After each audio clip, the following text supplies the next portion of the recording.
Olá pessoal, graça e paz. Mais um momento, que nós temos aqui reservado pelo Senhor para que a gente possa estar dando continuidade ao nosso estudo. Vamos ter um período de oração para que o Senhor conduza esse momento. Senhor, nós te agradecemos e louvamos a Ti por este dia que o Senhor nos concedeu. Te agradecemos também, Senhor, pelo muito amor com que o Senhor tem nos amado, nos revelado, Senhor, a Tua palavra, a Tua pessoa, para que encontremos em Ti libertação para todos os nossos traumas e todas as nossas deficiências e dificuldades. Obrigado pela Tua palavra, obrigado pelo Teu amor manifestado na pessoa de Cristo. Nós rogamos ao Teu Espírito que nesse instante Ele nos conduza na Tua verdade, porque é a Tua verdade que nos liberta. Em nome de Jesus, amém. Então hoje nós vamos dar continuidade, falando sobre mentiras em que as mulheres acreditam e a verdade que as liberta, que é o tema do nosso estudo. Tá? E nós vamos iniciar relembrando o estudo que nós fizemos, o estudo anterior, que fala sobre mentiras que acreditamos sobre nós mesmas. Começamos pela 7ª mentira, que diz que não temos valor. Vimos vários relatos de mulheres que viveram vidas de escravidão por acreditar em mentiras que ouviram quando crianças e quando se tornaram adultas, necessitavam de afirmação e aprovação das outras pessoas. Elas não tinham segurança em nada. Precisava que essas pessoas ao redor, que todas as pessoas que viviam ao redor delas, estivessem sempre afirmando que elas tinham valor, que elas valiam alguma coisa, que elas eram amadas, que elas precisavam amar a si mesmas. Mas Deus conhece e sabe tudo o que foi plantado em nós depois do pecado cometido por Eva. Por causa da sua infinita compaixão e amor por nós, Ele enviou seu único Filho, Jesus Cristo, a esta terra para levar os meus e os seus pecados no corpo dele na cruz. Colocou um preço em nós. É maior que o valor do mundo inteiro. Aleluia, graças te damos ao Senhor por isso. O Senhor é maravilhoso. Nós não valíamos nada. E mesmo assim, Ele nos comprou por preço de sangue. Essa é a verdade que nos liberta. Esse é o valor que nós precisamos considerar no nosso dia a dia, no nosso viver. Tá? Então nós vamos ler 2 textos na palavra de Deus. O primeiro está em Efésios 2:4 e diz assim: mas Deus, que é riquíssimo em misericórdia, pelo seu muito amor com que nos amou, estando nós ainda mortos em nossas ofensas, nos vivificou juntamente com Cristo. É pela graça que nós somos salvos. Então o que é graça? Graça é a expressão de um amor que não tem nada que você possa fazer que dê para trocar por esse amor, que valha esse amor. É simplesmente o amor do Senhor por nós. Tá? Então Ele pagou um grande preço, Ele pagou o preço de sangue, Ele deu a vida dele, e Ele ainda deu a vida dele quando nós nem conhecíamos Ele, quando nós nem tínhamos contato com a palavra dele. Quando Ele foi levantado na cruz, Ele atraiu toda a humanidade no corpo dele. E toda a humanidade recebeu essa graça maravilhosa do Senhor. Agora, quem desfruta dessa graça? Aquele que crê. E como é que nós cremos? Quando ouvimos e atentamos para a palavra do Senhor. É isso que nós estamos fazendo aqui. Levando a palavra para que nós e você que está aí assistindo possa desfrutar dessa tão grande salvação que o Senhor nos deu. Mesmo nós estando mortos em delitos e pecados, essa morte, ela foi já feita por nós, foi executada por nós lá no Jardim do Éden. Que a palavra diz que Adão, o primeiro homem, Eva, a primeira mulher, então nós viemos dele, já disse isso aqui uma vez, nós herdamos como herança deles um espírito morto, uma natureza caída e uma natureza que já vem com o pecado se manifestando. Por exemplo, você pega uma criança de 2 anos, você ensina ela a mentir?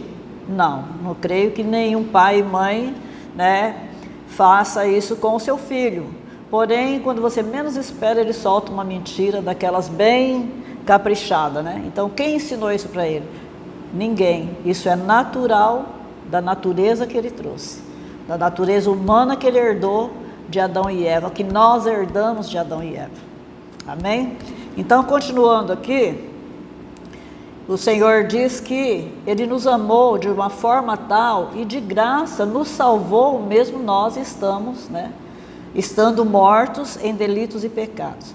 Então, essa expressão, mas Deus, indica o fator que mudou a nossa posição. Entendeu? Essa decisão de Deus de salvar para Ele um povo foi o que mudou a nossa posição, graças ao Senhor, por esse amor infinito, porque senão nós seríamos perdidos eternamente. Então, em nossa compreensão humana, o objeto do amor deve estar sempre em condição que mereça esse amor, né? Isso é um fato na nossa vida, né?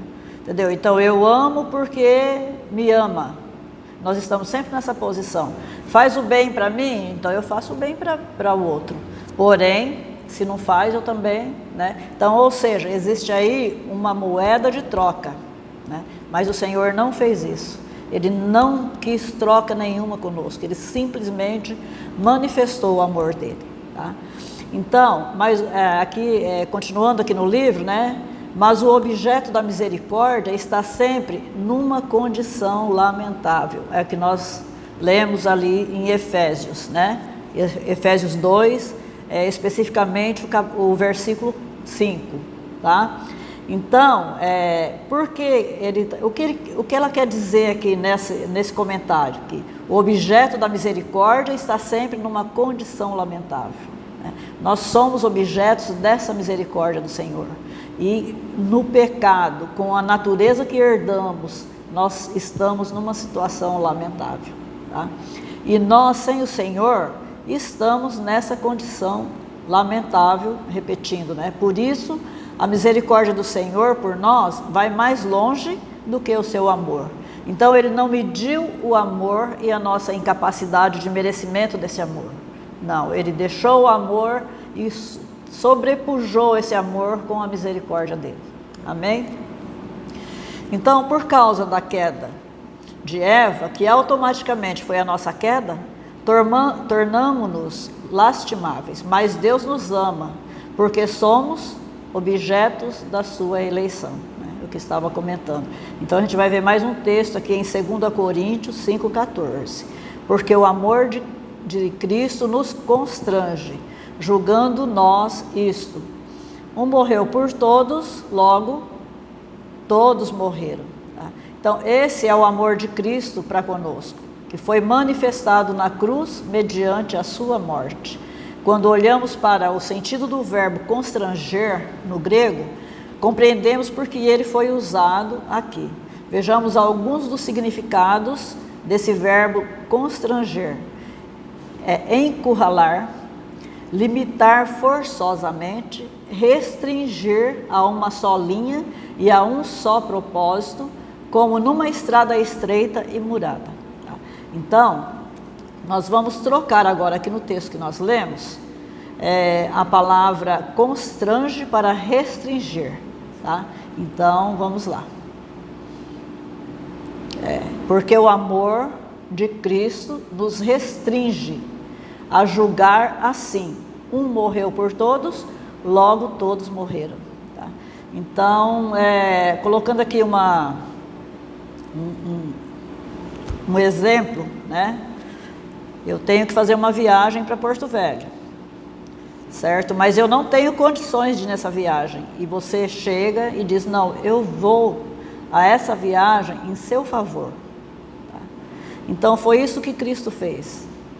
Aquela cruz, aquela morte, é a nossa morte. Ele não tinha pecado, ele não pecou, mas ele se entregou por nós.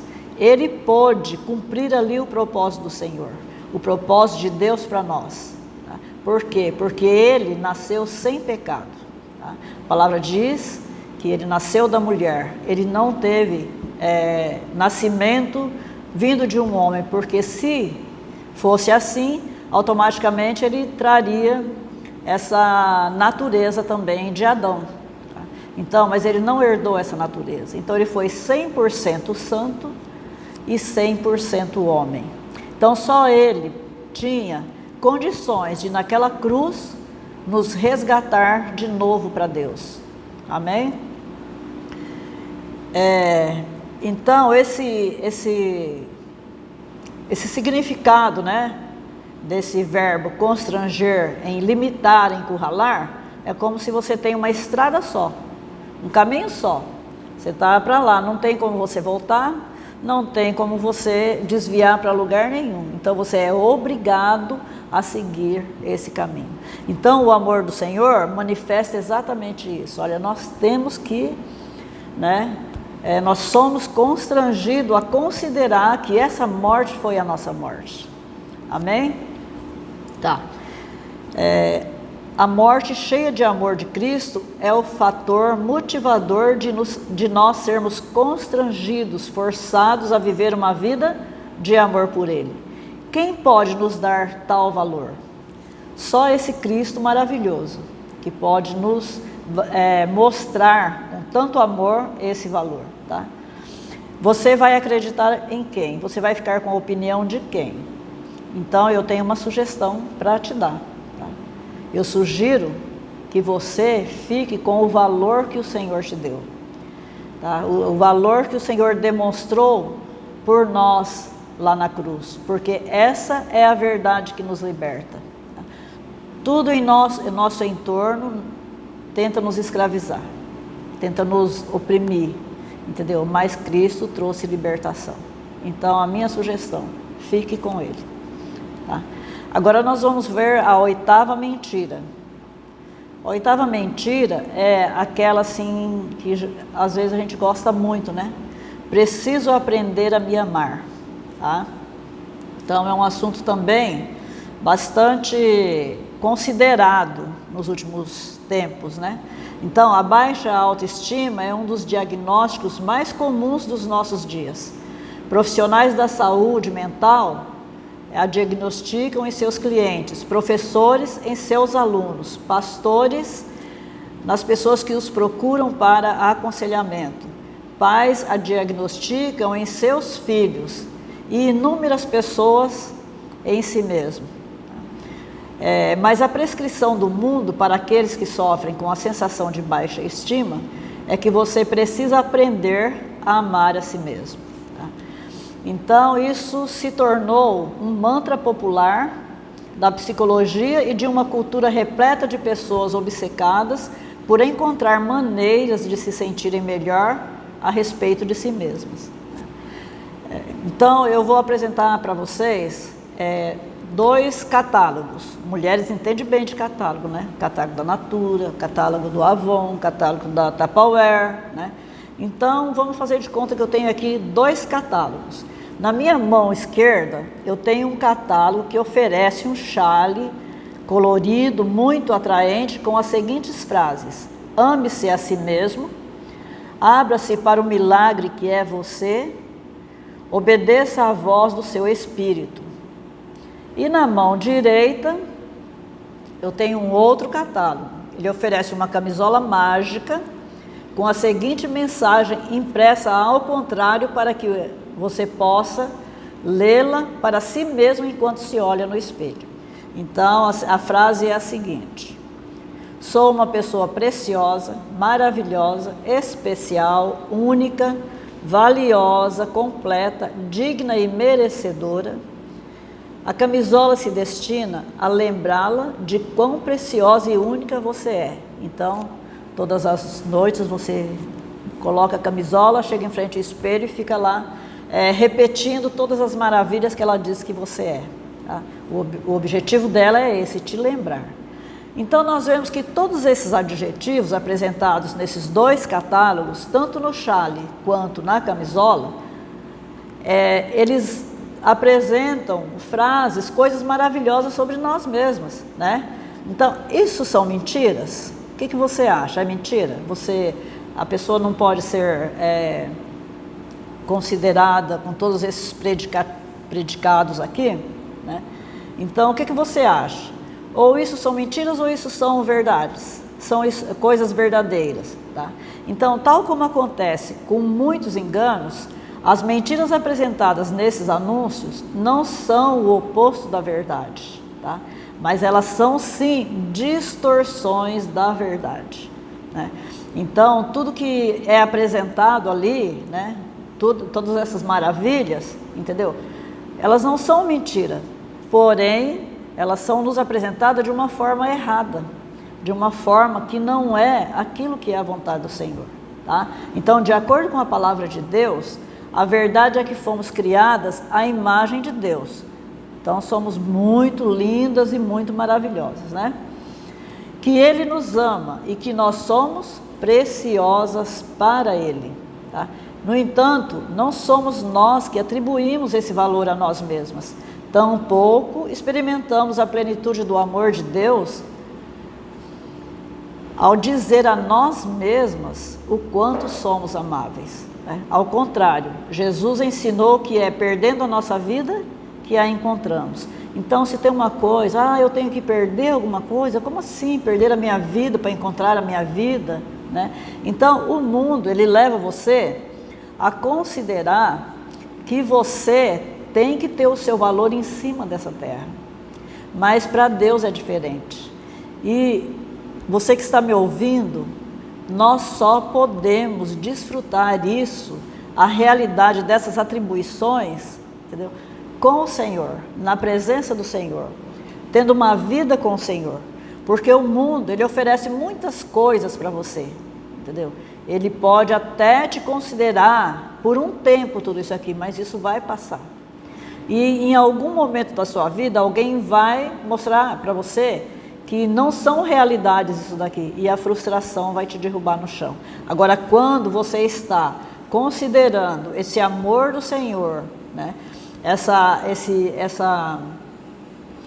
plenitude do Senhor, entendeu? E saber que nós somos tudo isso, mas para Ele, para a glória dEle, entendeu? Então, nada e ninguém nos tira isso, ninguém e nada. Só o Senhor pode mudar alguma coisa nesse sentido, e Ele não quer. A partir do momento que Ele nos leva para si, que nós desejamos esse Senhor, todo o prazer dEle é ter essa vida e essa comunhão conosco, tá?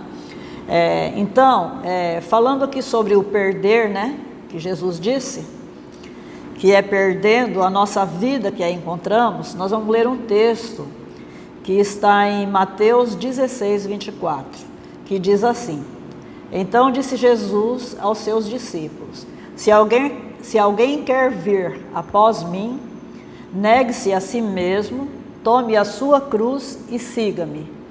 O que Jesus quer dizer com, se alguém quer vir após mim, negue-se a si mesmo? Então eu vou tentar trazer mais clareza para vocês com relação a esse texto, tá? Então, Cristo, primeiramente, Ele carregou a cruz para depois ser crucificado nela, tá?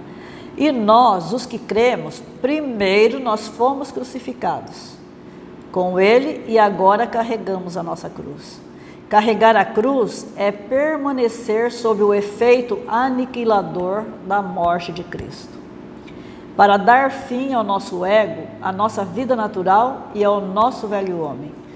É para isso que nós precisamos estar debaixo desse efeito aniquilador. Então, nós somos primeiros crucificados para perder a velha natureza, o velho homem, né, a destruição de tudo isso que herdamos lá no Jardim do Éden. E depois nós vamos carregar essa cruz. Então, a sua cruz não é o seu marido, seu filho, sua nora, né, o seu genro, entendeu? A sua cruz é aquilo que nós herdamos de Adão e Eva. Então, eu vou explicar para vocês, quando Cristo foi levantado na cruz, a obra que Ele fez funcionou como um imã de atração. Então, Ele fala assim, e eu, quando for levantado da terra, atrairei todos a mim mesmo. Então, nós somos atraídos naquele corpo para morrer. E o levar, entendeu? A cruz todos os dias é levar esse morrer todos os instantes, porque todos os dias nós precisamos estar negando a nós mesmos diante do Senhor, porque o nosso eu, o nosso ego, ele é muito forte. Então é ele que ele quer dominar através dessa carne que ainda sofre as consequências do pecado, né? Que a palavra diz que o Senhor, ele trabalha em nós, né, de uma forma do interior para o exterior, né? E nós queremos sempre do exterior para o interior. Não, ele começa ao contrário, porque ele sabe que se nós não tivermos o interior restaurado por ele, pelo Espírito dele, a nossa carne vai vencer, porque a vontade dela é muito forte, tá? Então, continuando aqui, por isso que Cristo veio dar fim ao nosso ego, à nossa vida natural, o nosso velho homem. Então, nós negamos a nós mesmas para seguir a Jesus, porque com toda a bagagem que nós temos do nosso ser natural, não podemos segui-lo. Negar-se a si mesmo é abrir mão da vida da alma. Agora, vamos parar um pouquinho aqui na questão da vida da alma, né? Então, quando o Senhor criou o homem, ele criou o homem um ser tripartido. Ele criou espírito, alma e corpo, tá? Então, quando, relembrando, né, lá em Gênesis, o Senhor disse para eles não comer do fruto, porque se comessem, certamente morreriam, certo? Mas o homem e a mulher não caíram, eles permaneceram, tiveram filhos e tal. Então, essa morte foi a morte espiritual, tá? Então, ou seja, o Senhor nos criou espírito, alma e corpo. O espírito morreu quando desobedeceram a palavra do Senhor, né? Então, o que sobrou? Corpo e alma.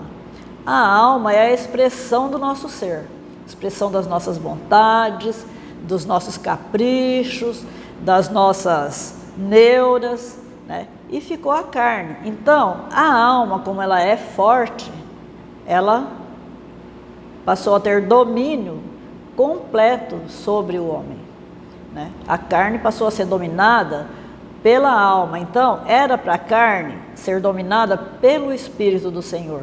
Mas com a morte espiritual, então, sobrou esses dois aqui, tá? Então, quando nós cremos no Senhor, o que é que Ele vem trabalhar? Ah, Ele vem trabalhar para você não usar roupa assim, para você não falar palavrão, para você... ou seja, tudo que é exterior, né? Nós aprendemos muito isso, né? Nós ouvimos muito isso, entendeu? Mas não. Quando nós cremos, a palavra diz que Ele vem habitar em nós. O Espírito do Senhor vem habitar em nós. Então, por que Ele vem habitar em nós? Porque Ele tem que começar a trabalhar essa alma, esse ego, tá? Essa vontade que supera qualquer coisa. Eu quero e eu quero e eu quero, né? Então, Ele começa a trabalhar lá dentro, trabalhar essa alma tem que morrer, esse ego tem que ser destituído, né? Por quê? Quando a alma é trabalhada pelo Senhor, né? Quando a alma é mortificada pela palavra, pelo Senhor, a carne começa a ser obediente ao comando do Espírito do Senhor que habita em nós. Não é do ego mais, o ego está submetido a esse Espírito. Então, o Espírito do Senhor morando em nós, trabalhando interiormente, o exterior começa a ceder, certo? Tá. Então, voltando aqui para essa questão do amor próprio, né? Essa mensagem do amor próprio coloca as pessoas em um caminho solitário e sem retorno, em direção à miséria e à destruição. Então, o amor próprio, né, que é muito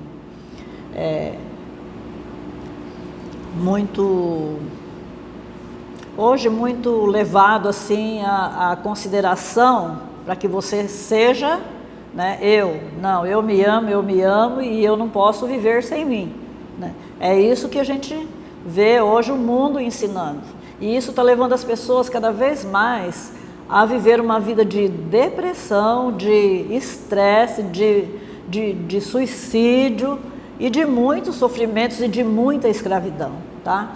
Então, quantas vezes nós já ouvimos alguém dizer que nunca gostou de si mesmo? Existem inúmeras pessoas, né? Ou alguém dizer que certa pessoa simplesmente não consegue amar a si mesmo, né? Mas de acordo com a Bíblia, a verdade é que nós amamos a nós imensamente, tá?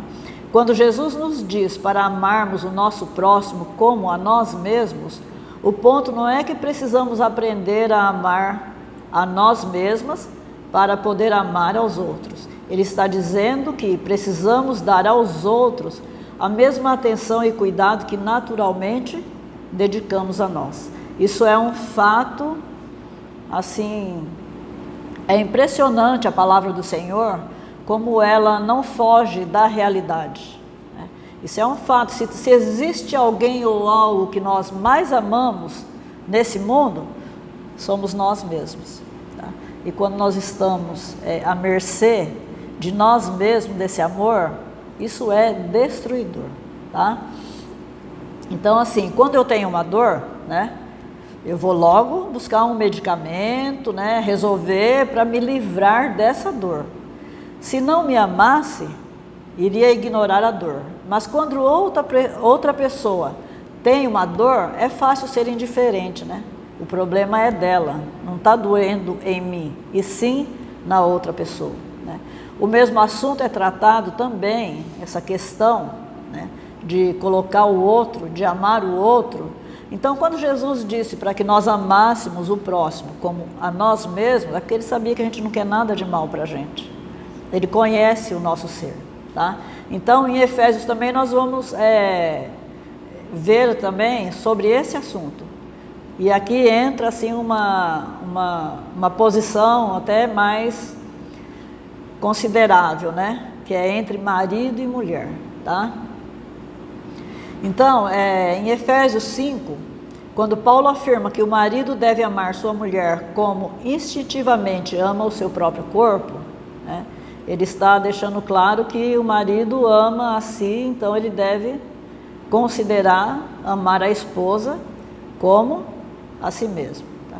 Então, em Efésios 5:28 diz assim, ó: assim devem os maridos amar as suas próprias esposas, como a seus próprios corpos. Quem ama a sua mulher, ama a si mesmo, pois ninguém aborreceu a sua própria carne, antes a nutre e preza por ela, como Cristo preza, nutre e ama a igreja, tá?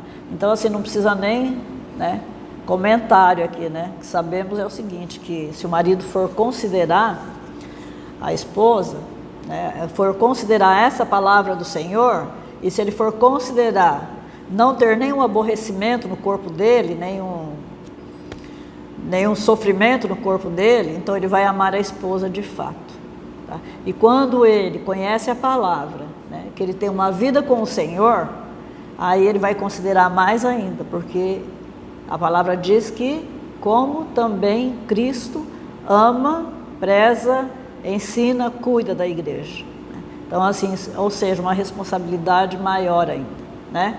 Então, nós estamos constantemente cuidando de nós mesmos. O motivo, algumas de nós se machucam tão facilmente. O motivo porque algumas de nós se machucam tão facilmente, não é porque nós odiamos, mas porque nos amamos.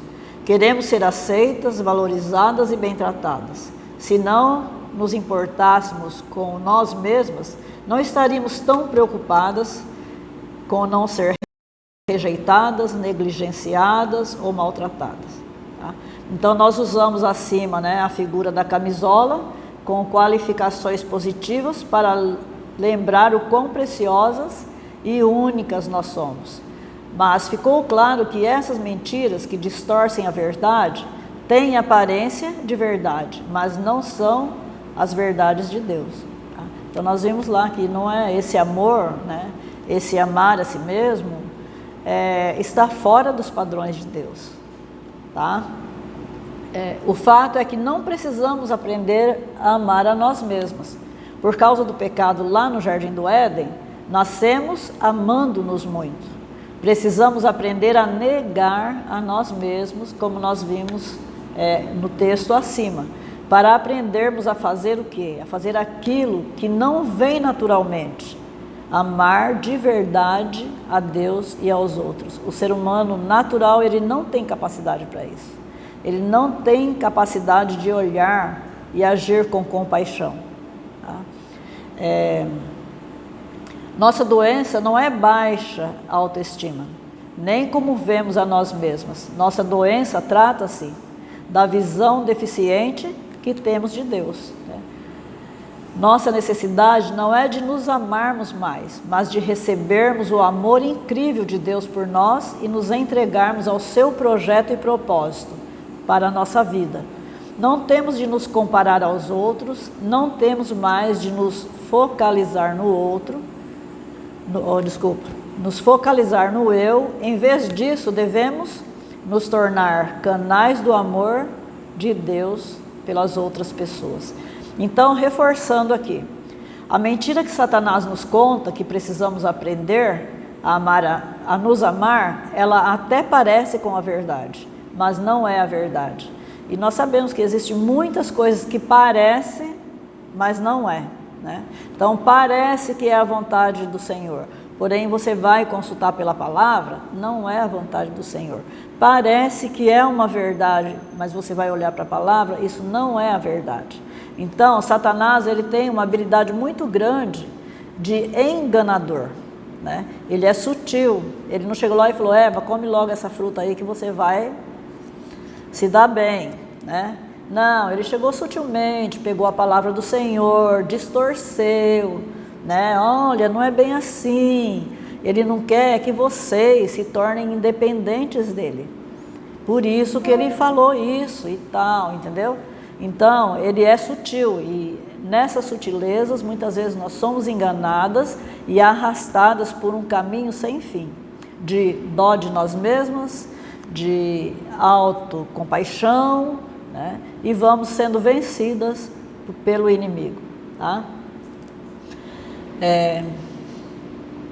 A verdade é que pela fé você precisa, toda a humanidade precisa receber o amor de Deus por nós. Tá? Nós vamos ler agora um outro texto em Gálatas 2:20. Ele diz assim, ó, já estou crucificado com Cristo e vivo não mais eu, mas Cristo vive em mim. E a vida que agora vivo na carne, vivo-a na fé no Filho de Deus, o qual me amou e se entregou a si mesmo por mim. Toda a nossa segurança está aqui, nesse Filho de Deus que se entregou por mim. Toda a nossa libertação está aqui. Então, eu já amo a mim mesma, preciso me negar e deixar que Deus ame os outros por meio de mim. Tá? Então, assim,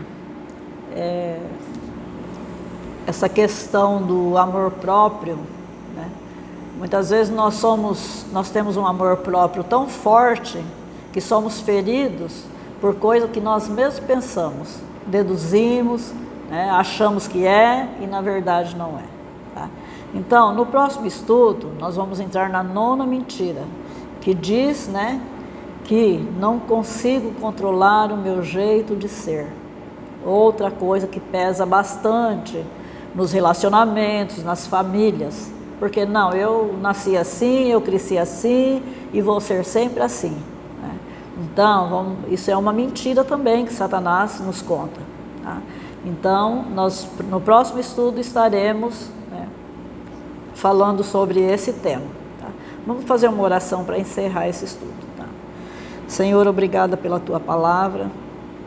Precisamos, Senhor, que o Senhor nos conduza para que neguemos a nós mesmas, para que conheçamos o Teu amor de fato e para que nos rendamos a Ti completamente.